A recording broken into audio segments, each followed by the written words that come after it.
Corona की दूसरी लहर ने खपत आधारित भारतीय अर्थव्यवस्था को संकट में पहुंचा दिया है। इस लहर के चलते लगी पाबंदियों और हेल्थ केयर सिस्टम के कमजोर पड़ जाने से ग्राहकों के सेंटीमेंट अप्रैल में बुरी तरह लुढ़क गए हैं। इससे लोग गैर जरूरी सामान की खरीदारी से परहेज करेंगे, जो आखिरकार इकोनॉमी को संकट में पहुंचा सकती है।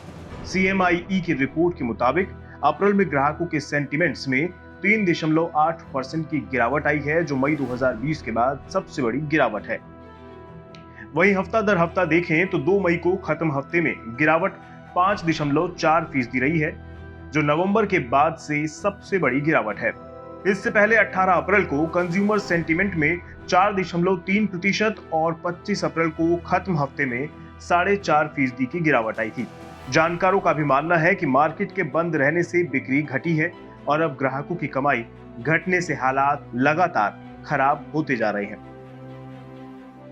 ओवरऑल अगर यहाँ पर सेंटिमेंट की बात करें तो सेंटिमेंट बहुत पुअर हैं, लोगों की जॉब बहुत ज़्यादा जा चुकी हैं और दूसरी तरफ है लोगों की इनकम ना होने से भी और बहुत सी ऐसी वस्तुएं हैं जिनको लोग अब खरीदारी करने से बच रहे हैं। मेडिकल इक्विपमेंट के खर्चे यहाँ पर लोगों के इतने ज़्यादा बढ़ गए हैं कि और वस्तुओं की भी खरीदारी यहाँ पर कम कर रहे हैं और ऐसे हालात में इकॉनमी को काफ़ी हद तक नुकसान होता हुआ नजर आएगा।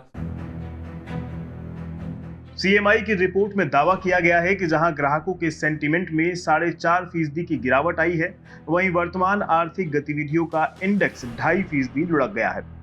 जहां तक बात लोगों की कमाई में कमी की है, तो अप्रैल में 47% लोगों का कहना है कि एक साल पहले के मुकाबले उनकी इनकम में बड़ी गिरावट आई है। वहीं मार्च में 45% लोगों का मानना था कि उनकी आमदनी एक साल पहले के मुकाबले घट गई है।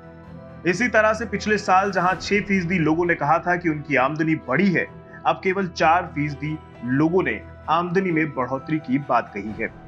भविष्य को लेकर भी लोगों का भरोसा काफी घट गया है। CMI ने सर्वे में शामिल जिन लोगों से राय ली है, उनमें से 46% का कहना है कि अगले एक साल में उनकी आमदनी में भारी गिरावट आ सकती है, जबकि कोरोना से पहले केवल 10% को ही इनकम में कमी की आशंका थी। इसके साथ ही 45% का मानना है कि अगले एक साल में भारत में आर्थिक हालात बिगड़ सकते हैं। वहीं महज 6% का मानना है कि इनमें सुधार होगा और 49% इसमें किसी तरह के बदलाव की उम्मीद नहीं करते हैं।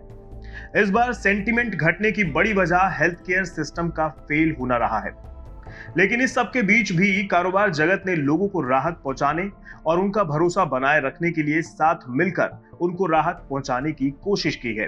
कई संगठनों और RWA ने ऑक्सीजन सप्लाई से लेकर तमाम तरह की राहत लोगों तक पहुंचाकर उनका देश के सिस्टम में भरोसा बरकरार रखने में कड़ी मशक्कत की है।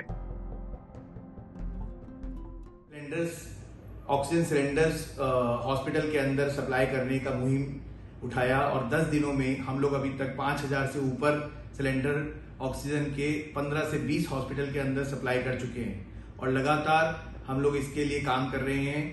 ऑक्सीजन सिलेंडर्स को बाहर से, दिल्ली के बाहर से, दिल्ली में से जहां जहां हम लोग को ऑक्सीजन मिल रही है हम लोग भरवा के ला रहे हैं। हमने इसके लिए अपने खुद के 250 सिलेंडर्स अभी तक खरीद चुके हैं। इन सिलेंडर्स को हम हॉस्पिटल के साथ एक्सचेंज कर रहे हैं, उनके खाली सिलेंडर लेके अपने भरे हुए सिलेंडर दे रहे हैं। लेकिन कारोबार जगत भी मानता है कि अब इस संकट से बाहर निकलने का काम केवल वैक्सीन के बस की बात है। ऐसे में कारोबारी हालात को सामान्य बनाने के लिए लोगों से उद्योग जगत वैक्सीन के लिए आगे आने की अपील कर रहा है। जैसे कि तीसरी लहर आने का खतरा बताया जा रहा है, दूसरी लहर पहली लहर से ज़्यादा खतरनाक साबित हुई, उसी तरह तीसरी लहर और भी ज़्यादा कहर बरसा सकती है। दूसरी लहर में भी हमने डॉक्टर्स, हॉस्पिटल्स एंड ऑक्सीजन की कमी का सामना किया। ऐसे में वैक्सीनेशन एक ऐसा विकल्प है जो हमारे कारोबार, इकोनॉमी और लोगों को बचा सकती है। ऐसे में सरकार को चाहिए कि हर जगह गांव में वैक्सीनेशन की रफ्तार को और तेज करे। उम्मीद है कि लोग वैक्सीनेशन के लिए आगे आएंगे और कोरोना का कहर कम करने के लिए मास्क, सैनिटाइजर का इस्तेमाल करते रहेंगे। इसी से ये महामारी दूर होगी और शारीरिक सेहत के साथ ही आर्थिक सेहत में भी सुधार होगा।